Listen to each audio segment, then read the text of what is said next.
One, two, three, one, two, three. This is a recorded interview at the home of Mrs. Bernstein in Jerusalem on the 29th of June 1965 on the subject of the saving of children and youth from Germany, Austria and Czechoslovakia through the Western countries before World War II. Interviewer Irene Banitt. To start with, Mrs. Bernstein, could you please tell me how the activities in connection with the saving of children and youth till the age of 18 took form in Holland? First, when did they start? Why at that particular time? And which organizations took part in them? On March 21st, 1933, under the auspices of the religious community in Holland, which is the official representative of the Dutch Jews, a committee for special Jewish interest, the so-called Comité voor Bijzondere Joodse Belangen, was established, comprising a committee for Jewish refugees, a financial committee, a press committee, and an economic committee. This was the moment when refugees started to pour into our country, and according to the Dutch tradition of tolerance for the persecuted, until November 1938, a number of 30,000 refugees got the consent of the Dutch government to settle in Holland. Among them were 3,000 to 4,000 children. They lived with their parents, and after absolving a course in the Dutch language, visited the public schools. After the pogrom of November 1938 in Germany, all this changed. The main reasons for this were the following.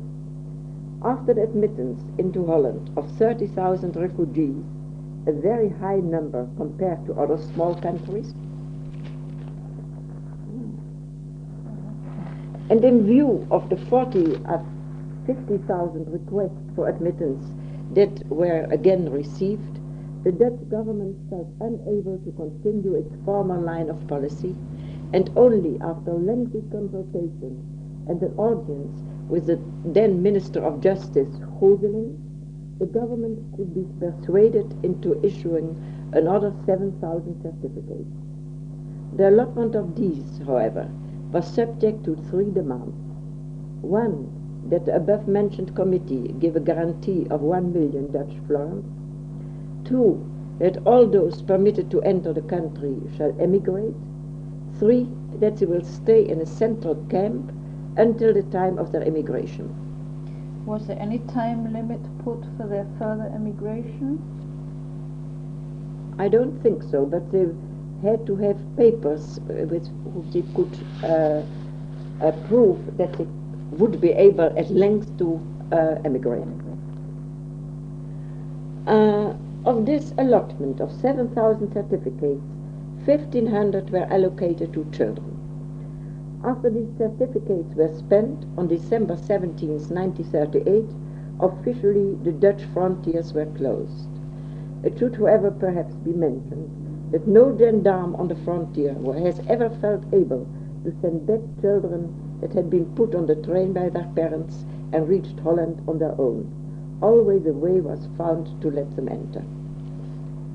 However, these 1,500 children coming to Holland without their parents and subject to the special demands of the government created the need for a special committee to look after them and to safeguard their interests. Thus, November 1938, the Children's Committee, het Kindercomité, was formed, and also a special financial body, the Central Relief Fund for Exiled Children, Centraal Steunfonds voor Uitgeweken Kinderen. The Children's Committee was from its inception a neutral committee composed of organizations of all denominations. Protestant and Roman Catholic organizations took part in it, also in view of baptized children, and the Quakers were very active in it, founding a school in Kasteel Eerde, Ommen, where they educated 50 Jewish children saved from Austria after the annexation. The committee was first headed by Dr. Caron, Later, since April 1939, by Dr. Slotemaker de Bruyne, a Protestant leader who managed to continue his salutary work until March 1941. You mentioned here Protestant and Roman Catholic, but was the majority Jewish or not in the committee? In this committee, I don't think the leaders were mainly Jewish. No.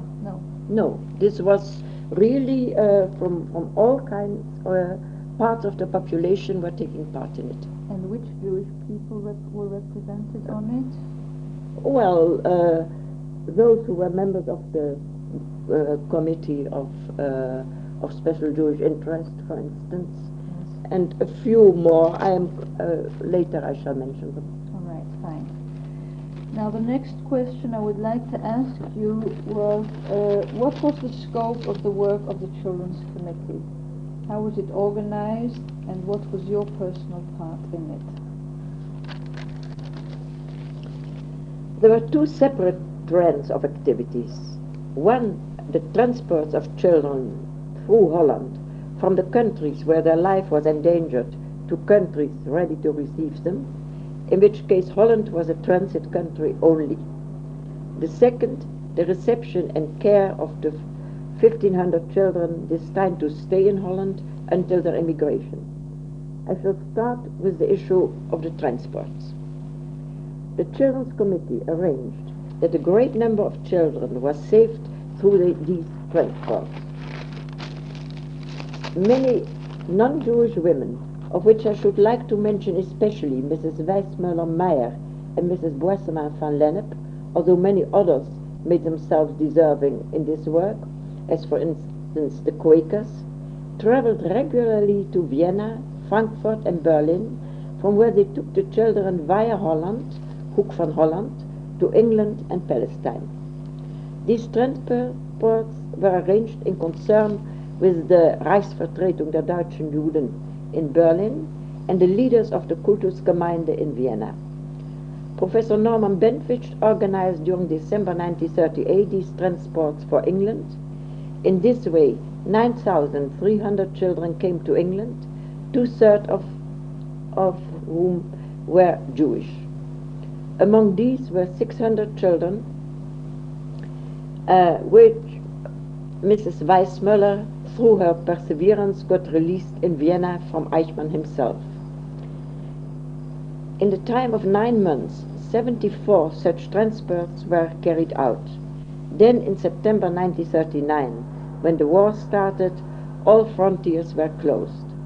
Nevertheless, a few transports through the air via Amsterdam to Marseille and from there to Palestine still succeeded,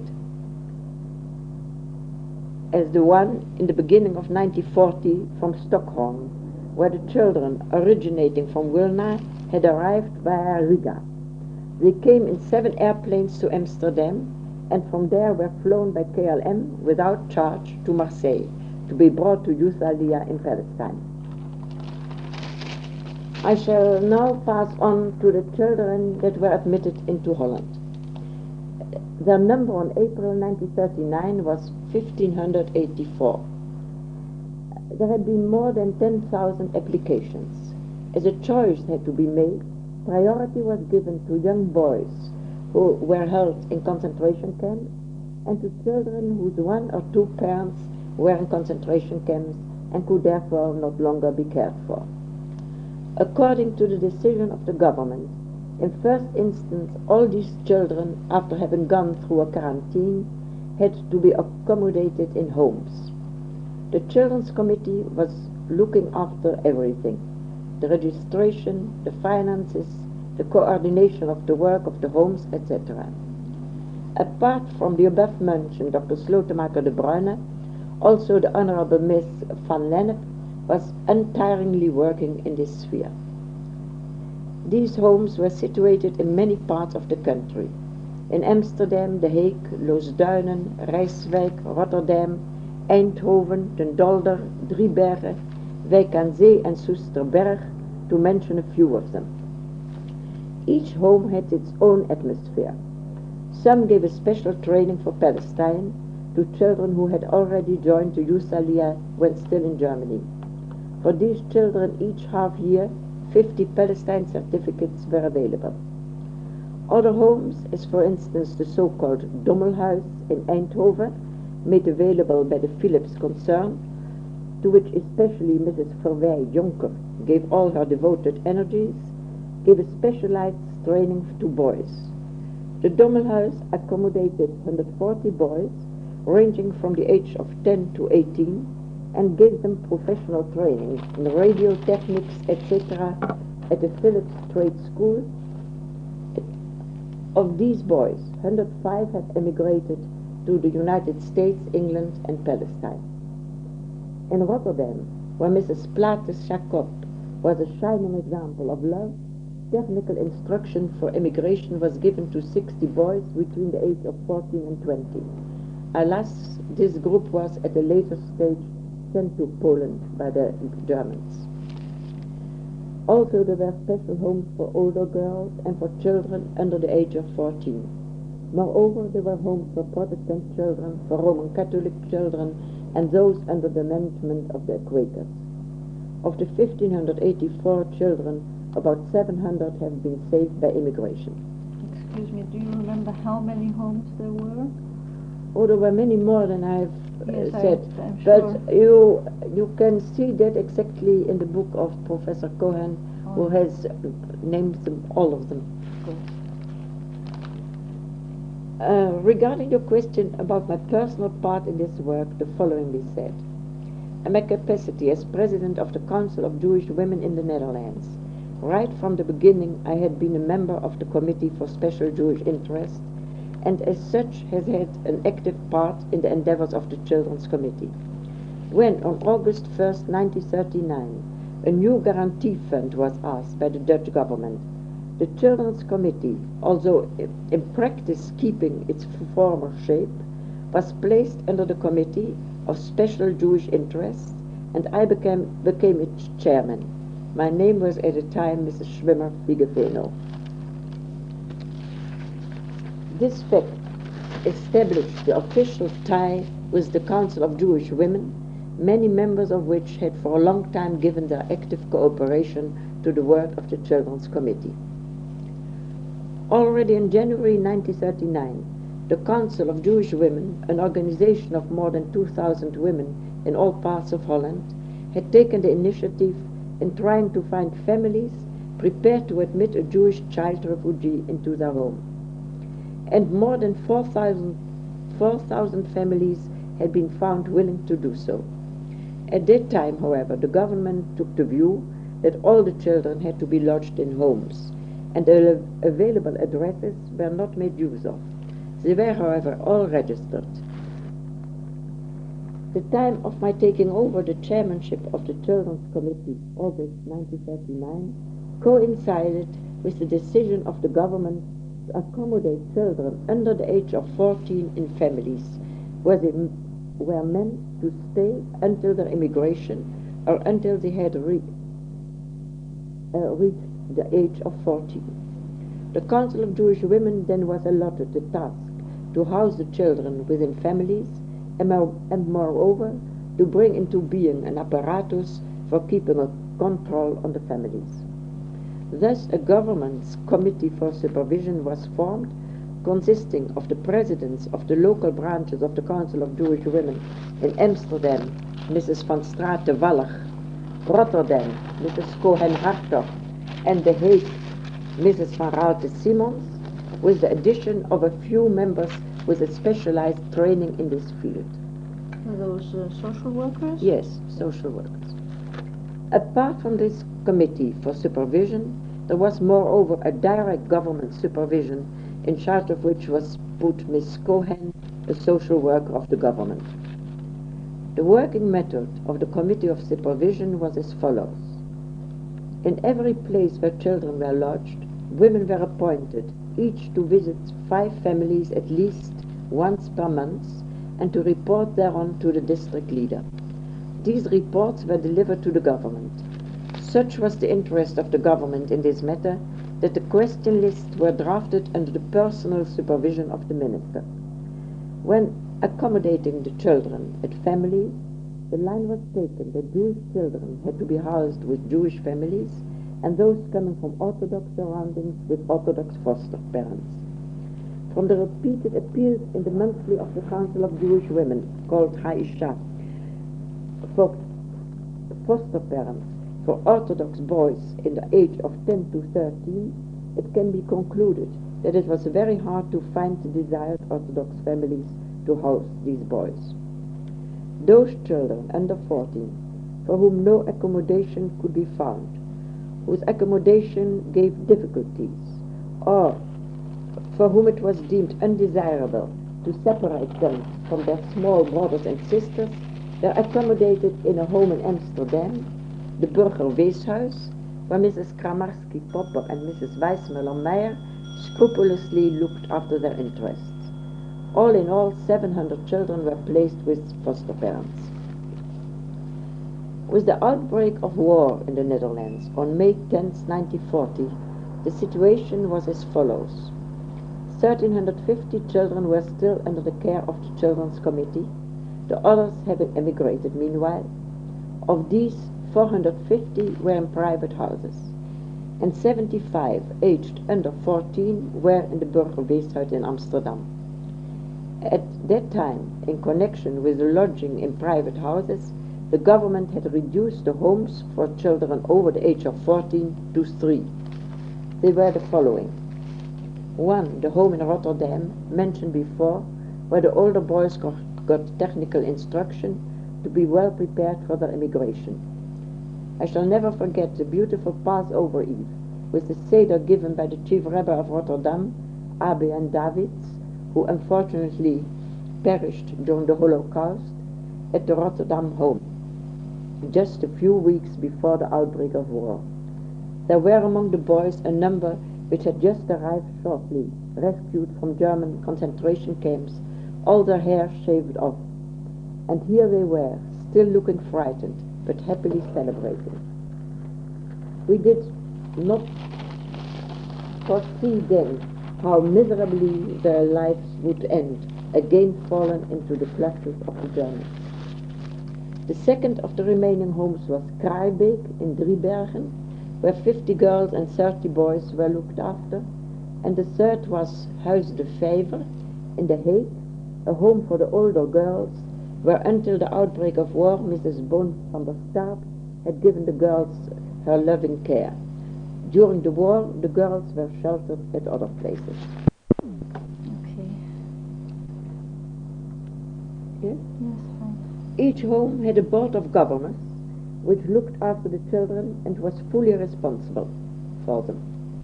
I have mentioned a few names, but there were many more, non-Jewish as well as Jewish trustees, who devoted their best efforts to the well-being of these children. A full list of the names of all those who worked on behalf of the children can be found in the book of Professor Cohen, Zwervend and Dolend, Wandering and Roving, from which a number of data have also been borrowed for this report. Moreover, General Dr. Praag looked on behalf of the government after the health of the children, and a special committee was in charge of their education. The tuition was generally given according to the Dutch school system, with the addition of the Spanish and Italian language and practical subjects for the girls.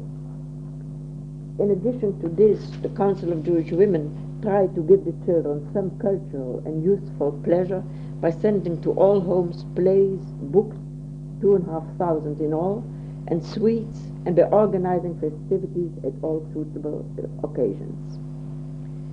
I may be allowed to be a little more detailed on an event where I was personally much involved: the rescue of the 75 children under the age of 14 who were in the Burger Weeshuis in Amsterdam, and to whom I had the good fortune to be able to bring to England on the last boat that left the harbor of IJmuiden, the night of the surrender of Holland to the Germans on May 14, 1940. Early in the morning of this very May 14th, after having heard from the BBC, the Dutch radio didn't give this news item, that both our Queen and our government had arrived in London, I went to the home of Professor Cohen and suggested to him that ways might be found to rescue these 75 children by bringing them to England before the Dutch war would be totally lost. Professor Cohen rang the British Embassy only to be told that all the members had that very moment left for England. We then went together, while the bombs were falling on Amsterdam, to the premises of the Refugee Committee, and from there approached the Dutch authorities. They consented to clear a boat that had been filled with dynamite in order to blow up the IJmuiden installations in case the enemy would enter. And they promised to make it ready for sailing. Meanwhile, Mrs. Weissmuller knew to get hold of the necessary buses. As Amsterdam had several bombardments that day, there was no possibility to take out the children's passports and papers, nor to provide them with luggage. However, each child got on as much clothing as possible, and Mrs. Weissmuller escorted them to IJmuiden. There I took them over, and we safely boarded the Bodegraven, the last boat leaving the IJmuiden harbor, at 8 o'clock in the evening, half an hour after Holland had surrendered to the Germans. As a first ordeal, we had to suffer an air attack from the Germans on the boat. There we stood, holding each other by the hands, while a rain of bullets came down on the boat, but none of the children was hit. When we came past Rotterdam, we saw the heavy black smoke clouds mounting from this prospering town that had just been reduced to ashes. As the North Sea was heavily mined, the captain had to be very careful not to strike a mine. Consequently, it took us almost 5 days to reach Liverpool. But during the trip we had an opportunity, as, like I have told, the children had come to the boat without any of their personal data, to make lists with so many data as the children themselves were able to tell us. I especially tried to ascertain whether the children possibly had relatives in England and whether they were interested in Aliyah to Palestine. These lists are still in my possession. When we landed in Liverpool, we were all interned in Wigan, a mining town. It took some time until the children could go from there. The very small ones, with their brothers and sisters, came into a Jewish orphanage in Manchester. Those with relatives in England went to them. Part was taken in by Jews Aliyah organization. The others were looked after by the Jewish Refugee Committee in London. These 75 children have been miraculously saved. But I remember how much I have worried these years, the years of 40 and 41, when in Holland relatively few measures against Jews were taken, whilst in England so many fell a victim to the Blitz, whether I had not taken too heavy a responsibility on me by taking the children to England without having their parents' consent. Later I knew that only through this action the lives of the children had been saved. Later, 10 or 12 of these children, whose names are in my possession, have come to Palestine to fight in the war of liberation with the Haganah, and have afterwards settled in Israel.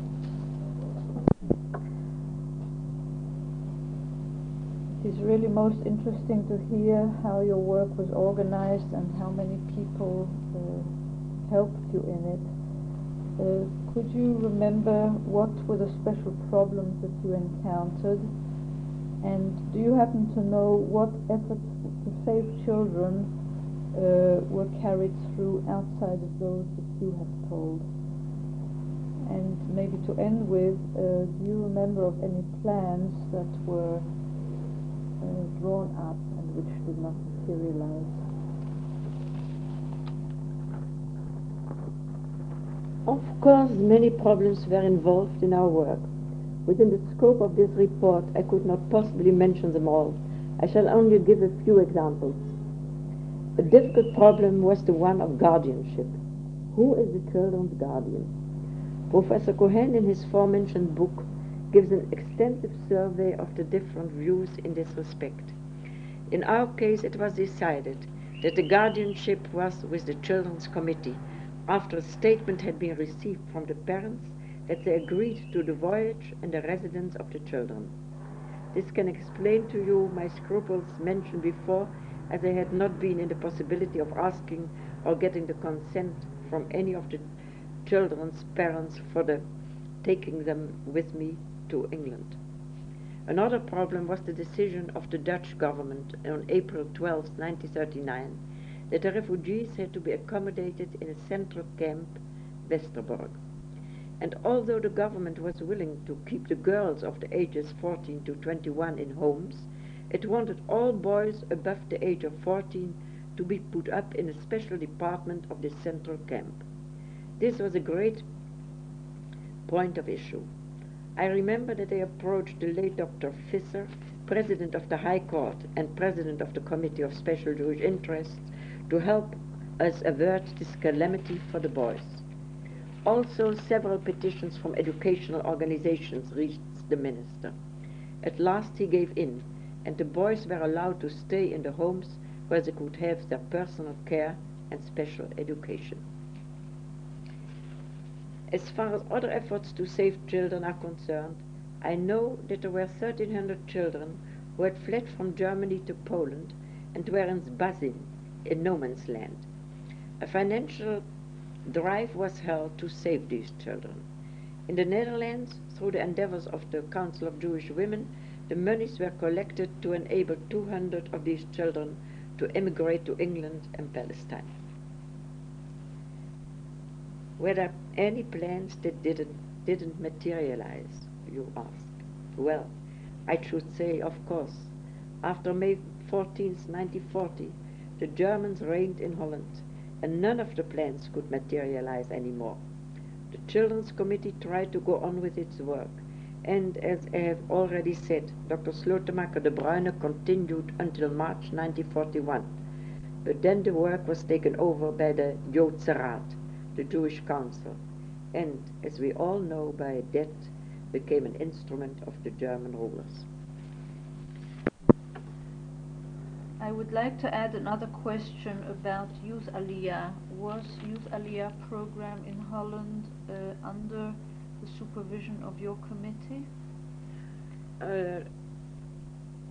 All the houses were under supervision of the Children's Committee, but Youth Aliyah had a specialized plan for training for Palestine, which was put in the same way as it was in Germany and the other countries working for Palestine.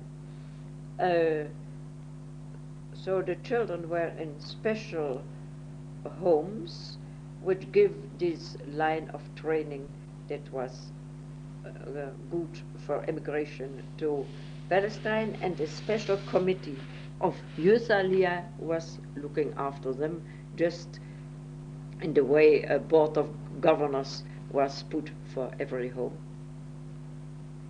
And were those children included in the number which were which you mentioned, the 1,500 after? Yes, certainly. Yes, certainly. These children were just like the other children coming to Holland, and then they could say that they had been connected with Youth Aliyah already in Germany, and then they were placed into the homes of Youth Aliyah. I see. And then after a certain time they received certificates, and others were put in the homes there, I suppose. Yes, there were, as I believe I have said, each half year 50 certificates were given for these children to go to Palestine, and others could take their place. And did you have any dealings with Hachalutz, Hachsharot? I don't believe so, because mostly that were youth already above the age of our endeavors. That's right, yes.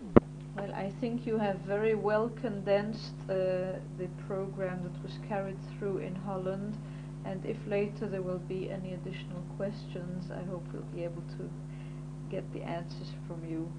I thank you very much for all the work you put in preparing this interview.